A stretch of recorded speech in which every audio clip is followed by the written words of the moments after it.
Hello, everyone! In this video, I'm going to talk about how I draw stylized profiles.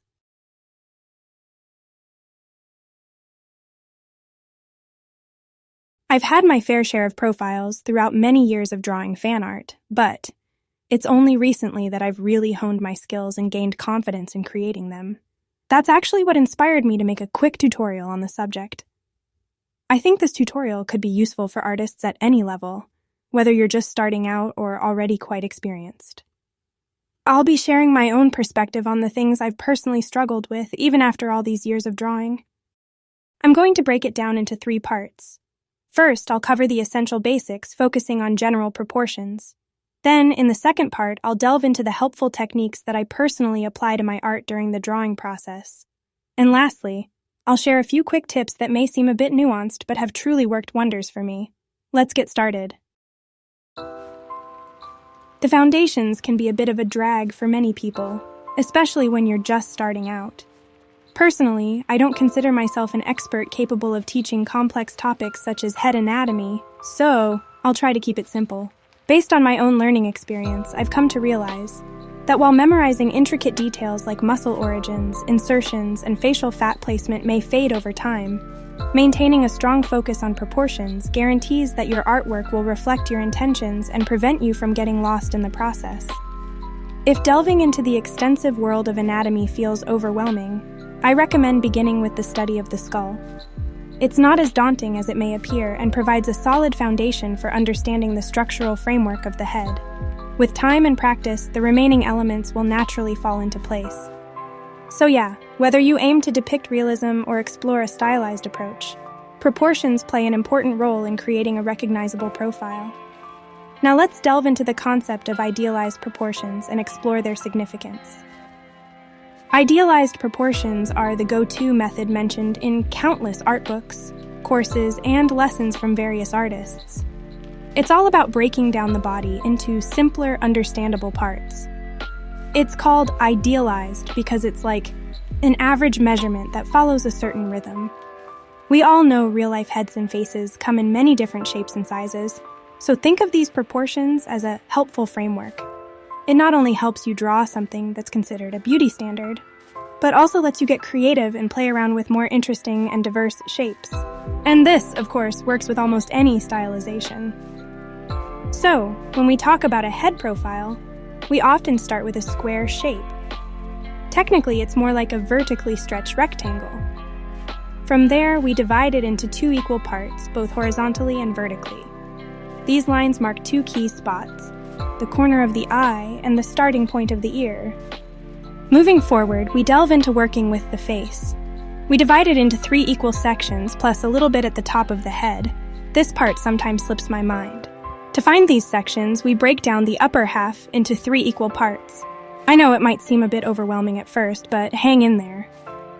Starting from the highest line, we measure 3 parts that define the forehead, brow line, base of the nose, and chin. As a personal tip, I often skip this upper portion as it is usually covered by hair, but it's still valuable knowledge, especially for beginners. Here are some important details to keep in mind. The shape of the skull resembles an egg.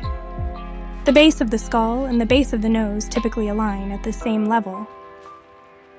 In profile, the brow placement line indicates the widest part of the skull. The ear is positioned between the brow line and the base of the nose. When drawing the ears, lips, and eyes, they should be placed diagonally. The contour of the chin doesn't match the jawline. These are key considerations when you want to capture facial proportions accurately.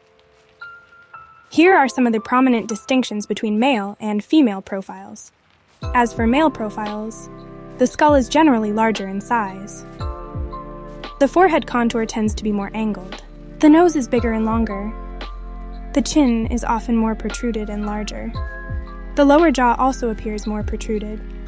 The neck tends to be wider. I would like to discuss eyes separately. One common mistake is drawing the pupil on the outer edge of the eye, similar to older anime styles. When drawing an iris, it can be compared to a bowl that curves inwards. This positioning places the pupil on the inner edge of the iris, and it should be shaded accordingly. To sum everything up, here's my profile drawing process.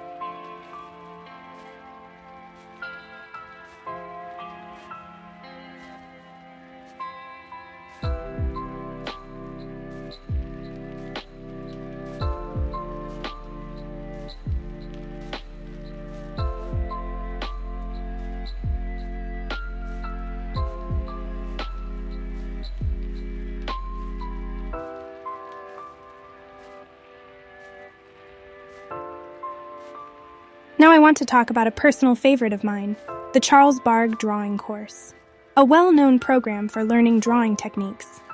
It was created by French artist Charles Bargue in collaboration with Jean-Léon Gérôme in the 19th century, and features lithographs of plaster casts and master drawings.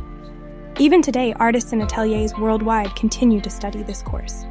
Its main philosophy is to develop observation skills and the ability to recreate drawings with precision. The book contains numerous profiles that I find absolutely beautiful and masterfully crafted. They offer amazing simplification examples that you can use for your own art.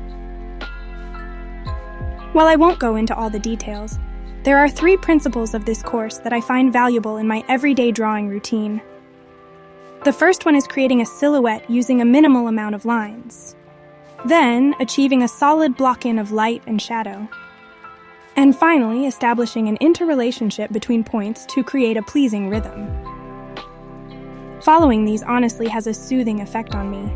It usually helps a lot with overcoming my fear of a blank canvas and my perfectionism over creating perfect, precise lines. These techniques almost feel like carving a silhouette out of carefully constructed mass.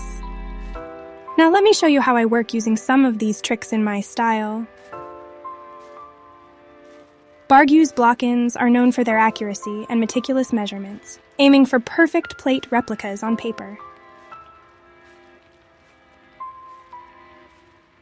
However, in everyday drawing, whether from imagination or references, there's no need to overcomplicate things.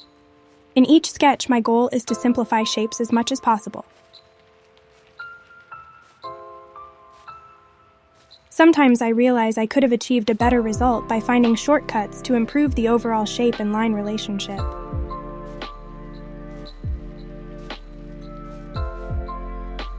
You can practice these tips and see if it helps you in the process. As artists, we all develop our own set of tips and tricks along the way. In this final segment, I'll share some of my personal life hacks that have proven effective for me. These might not work for everyone, but they are worth exploring and adapting to suit your own artistic style. At some point, I realized that my profiles look more visually appealing when some lines are parallel to each other because it creates a sense of unity and rhythm. It's a very nuanced thing because, in reality, our facial features are often at different angles. That's what makes us unique, after all. This tip works only for stylized, standardized faces and cannot help us with representing diverse profiles, so keep that in mind. At some point, I realized that I'm having a hard time with these 2 lines for the nose base, and the revelation was really unexpected. Let me explain. Over time, as you develop muscle memory, you tend to use familiar line flows for specific parts of anatomy. This happened to me with my profiles when I used this line as the starting point for the nose placement. It worked wonders for my female profiles, giving them a cute look. But when I applied the same line to male profiles, well, I really didn't like it. When I compared it to those male profiles that I liked a lot, I noticed that I used a different, shorter and quicker nose baseline for them. Strange? Perhaps. Did it work? Absolutely. Again, it's nuanced, because it may be only my personal issue and may seem kind of funny that it had such a wow effect on me. However, it highlights how artists can develop habits that are effective in one scenario, but can hinder them in others. Identifying these habits can greatly benefit your artistic journey. And finally, I have one last quick tip to share. You might recall this profile stylization from older anime titles. Surprisingly, I discovered that it also aids me greatly with profiles. It combines a constructive approach with a quick habitual line, resulting in a distinctive shape that can be effectively carved out of this super stylized silhouette. Yet again, situational, and can be considered a funny little tip. And one more time, here is a profile drawing process. This time with coloring and shading.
I changed the guy's hair color on the way.